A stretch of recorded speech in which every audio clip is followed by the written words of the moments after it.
Семишке чагып коюп турасыз. Же башыңызда урашканыңыз жок.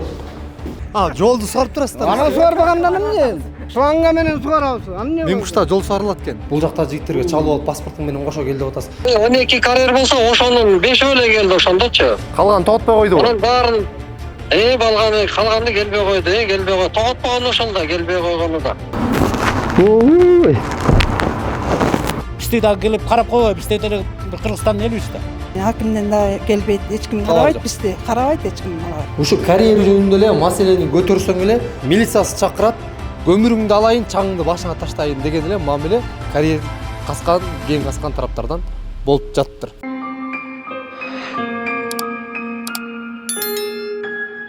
Урматтуу көрүүчүлөр, мен Жумбал районунун алыскы Мимкуш айылындамын. Бул жакта көмүр казгандардын көбүр-дүбүрү менен чаң астында калган айыл тууралуу айтып берейин. Ой. Буруп айтып. Мен да чыгарам да. Урматтуу көрүүчүлөр, биз Мимкушка келдик.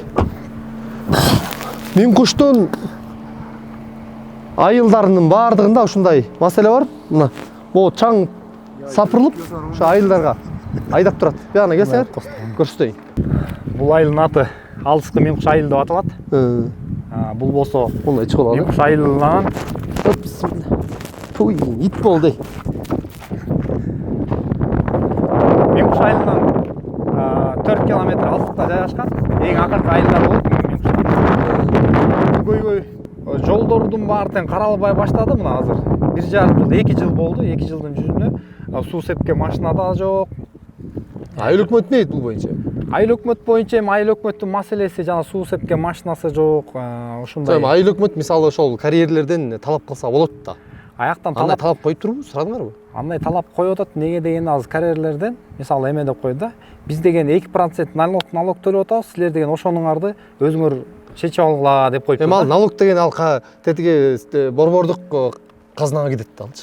Ал айыл өкмөттүн чөнтөгүнө түшпөйт да. Аны айыл өкмөттүн өзүнөн дагы бул боюнча тактап көрөлү. Мен Исмаил Арстаналы. Жолубузду асфальттап береби, жемине алат. Ошону жасап берсе, ал болсо болуптур, көмүрлөрүн ташый берсин. Анан кийин ореке эме Садыр Нуркожоевдун эмеси чыкты эле. Ондон кийин тишина самолет айтетилсин деп. Ал болсо кармалбайт. Тете тактан келатканда таң аткыча уйку жок. 24 саат. Ооба, круглосуточный. Анан кийин таң эрт менен бүттүм, анда эми чаң, эшикке чыксаң чаң үшүп берип турат. Биздин көйгөй биринчи очередь эле ушул жол. Чаң, могу жерге жашоого мүмкүнчүлүк болбой калды. Калдырак, түнкүсүн күнү түнү менен машина каттайт. Ушуга чектөө киргизип машиналарына. Анан жолубузду жакшылап неметип, түздөп, анан водовоз берсин. Водовоз суу төгүп турса, хотя бы ичине чаң басты болуп турат. Айыл өкмөт Такыр менен водовоз алып чыгат дейт, Жок. Эч ким силен мында бизди как будто тетиги немеден Тажикстандан келген тетиги кыргыздарды карап менен үй куруп укмуш кылып атат го. А бизди такыр бир киши басып келген жок ушул жергечи. Көйгөйүбүздү уккан да жок. Эч ким уккан жок. Бизди дагы келип карап койбой, бизде деле Кыргызстандын элибиз да. Жолубузду жасасын, суу төксүн, көйгөй.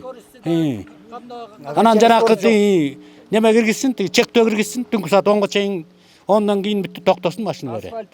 Жолду асфальттасын. Ансыз болбойт. Сурабы, чаң көтөрүлгөндө. Апалар да келиңиздер, жүрүңүздөр. Келиңиз, коораңыз. Сен ушул айылдын тургуну болом. Кир жайсаңыз эле эзилип калып атат. Ооба, эсилбек ушуну өзүбүз кошо эсилип атабыз. Ушу чаңдан аябай эле чаң болуп атат, келип атат. Күн десе күн, түн десе түн жөн эле көмүлүп калып атабыз. Ошо айыл өкмөттөн да эме жок, акимден да келбейт, эч ким карабайт бизди, эч ким алабайт бизди. Өзүбүз менен өзүбүз болуп атабыз, ушундук мына жаш балдар чуркайт ушинтип эме деп. Ошо көйгөйүбүз ушу жолубузду деле оңдоп берсин, асфальттатып. Жаз алды менен оңдойбуз деген, аны деле оңдошкон жок, караган жок. Күз болбоду. Күз болду мына. Эчтек. Ошол биздин эң көйгөйлүү маселебиз жайыт, жол чаң. Ошол экини Садыр Нуркожоевич, Калчыбек Кыдыршаевич сиздерден суранабыз. Ушул биздин көйгөйлүү маселебизди бир угуп, чечип, аткарып берип коюңуздарды өтүнөбүз. Рахмат. Урматтуу көрүүчүлөр, алыскы Мимкуштун жашоочулары менен турган чагыбыз бул жерде. Бул жакта карьерди каспа, көмүрдү алба деген эч ким жок. Каршы чыккан эч ким жок. Болгону жолду оңдоп, убагында суу сээп, иретке келтирип гана тургула деген гана кичинекей гана сураныч болуп жатат. Километрди өзүм лично асфальттап берем деген сөзү бар болчу. Бул жак сөз берди беле? Президент өзү келгенде сөз берген. Анын аткарылган жок. Мейли, мага деле Кудайга шүгүр. Эми могу госкарьер тетияктан жол салды.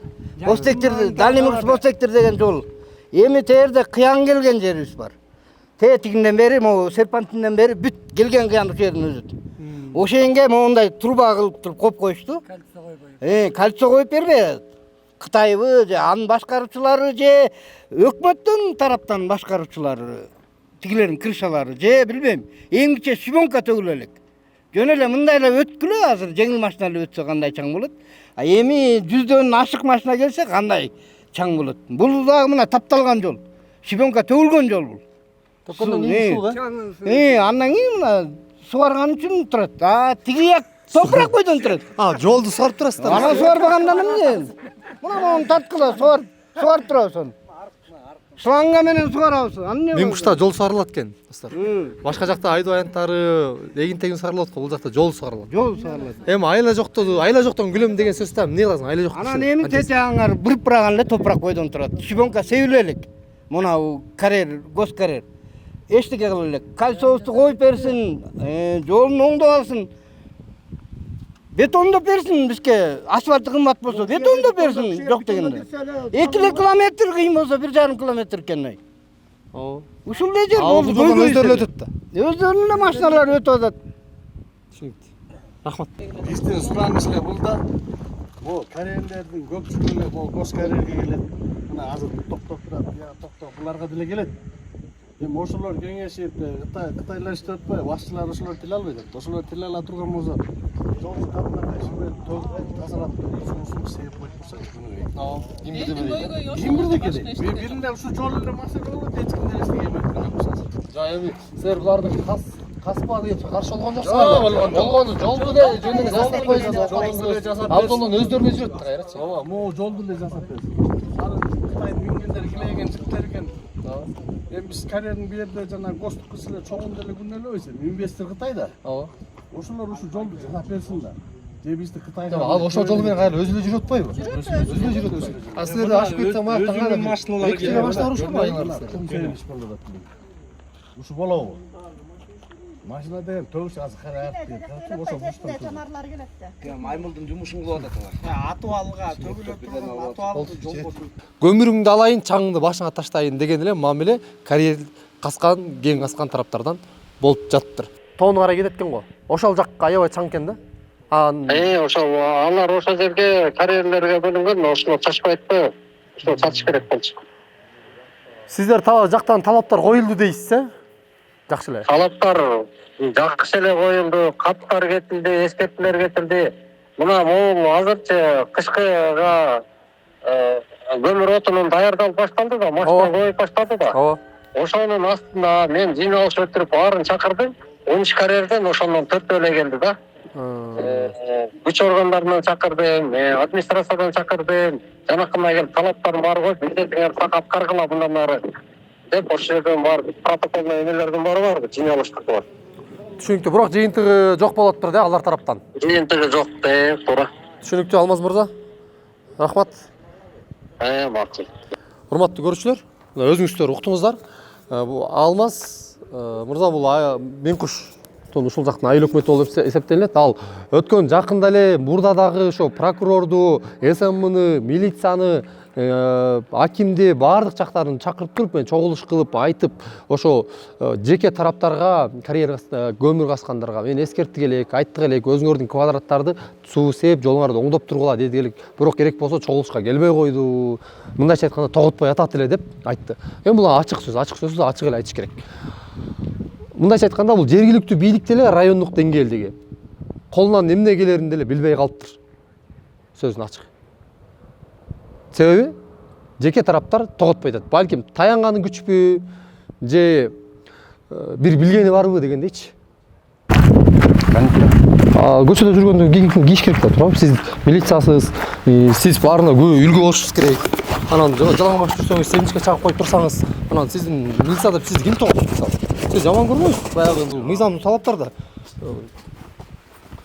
Туурабы? Семичке чагып коюп турасыз. Же башыңызда фуражкаңыз жок. Милиция деген зың кыйып туруш керек да. Биз жана келгенден бери эле бул жигиттерге чалгылап тынчын алып атасыңар. Кайра эле эмне болдуңар деп. Негизи баягы коомдук коопсуздукту сактоо боюнча сиз өзүңүз биринчи барып элге түшүндүрүү иштерин жүргүзүп, ызы чогуп кетпегиле эле, туура эмес иштерди кылбагыла, диний жана улут аралык, регион аралык кастыкты козутпагыла, андай сөздөр айтканга болбойт. Атак маселеңерди айта бергенге болот деп баягы түшүндүрүү иштерин өзүңүз ошо жеринен барып көрүп, канча киши катышты, өзүңүздүн жетекчиликке сиз айтасыз мыйзам боюнча негизи. Анан сиз эми азыр бул жакта жигиттерге чалып алып паспортуң менен кошо кел деп атасыз. Анан азыр сиздин бияка чакырып атканыңыз кандай? Эмнеге чакырып атасыз? Ушуну айтыңызчы. Биринчиден сиз мыйзамдуу эгер чакыра турган болсоңуз анда үйүнө повестка бериңиз. Арыз барбы үстүндө жарандын? Мыйзам боюнча чынбы ушундайбы? Ушундай туурабы? Биринчиден. Экинчиден сиз телефон менен чалып кел дегенге эч кандай акыңыз жок. Туурабы? Экинчиден. Анан үчүнчүдөн сиз ошол жерде эл чогулуп аткандан кийин баягы коомдук коопсуздукту кароо үчүн, тартиптүү кароо үчүн өзүңүз ошол жерде турушуңуз керек болчу башында. Бул жакта семичке чагып коюп, фуражкаңыз жок, көчөдө турасыз. Абалак тиги неме ордо ойноп аткан балдардын жанындачы. Туура. Аты жөнүңүз, фамилияңызды тартап коюңуз. Милициянын капитаны Точубеков, Миңкушайлык милиция бөлүмчөсүнүн башчысы. Бул Эламанды мен башынан эле тааныйм, иним өзүмдөн.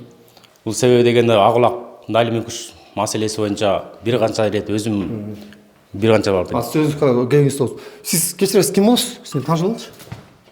Старший опер. Старший опер болсун. ОПС боюнча. Аты жөнүңүз? Эсекеев Кубанычбек. Кубанычбек, бул жакта иштейсиз? Жок, Жумгал району боюнча. Жумгал району боюнча иштейсиз. Бул жакка тиешеңиз барбы? Район боюнча ОПС-ти. Сиз менен таанышып алалы дедик. Айта бересиз.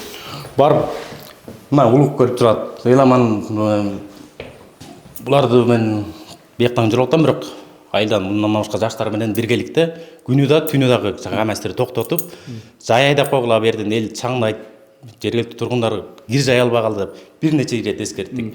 Анан түнкү 10дон кийин президенттин деле зарылы чыккан. Түнкү 10дон кийин тынч убакыт деп. Туурабы? Тынч убакытта. Бирок бул жакта 24 саат жүрөт. Ошол ишти чараларды эгер силер баягы карьердин ээлерине барып түшүндүргөн болсоңор, ошондой болот беле?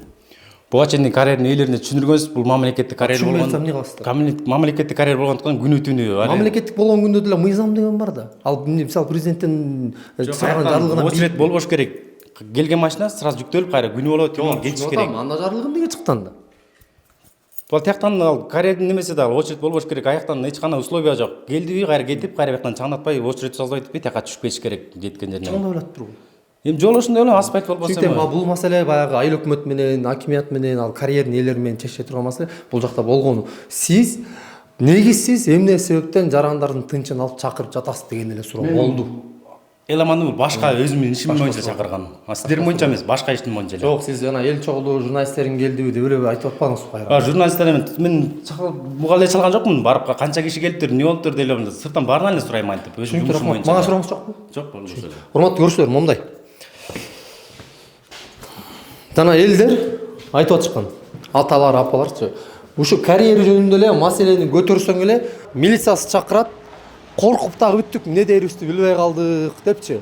Карапайым эл албетте коркот да, чынын айтканда. Элдин негизгиси ал карьерди каспа деген эч кандай талабы жок. Болгону ушу жолду чаңдатпагылачы, айланайындар.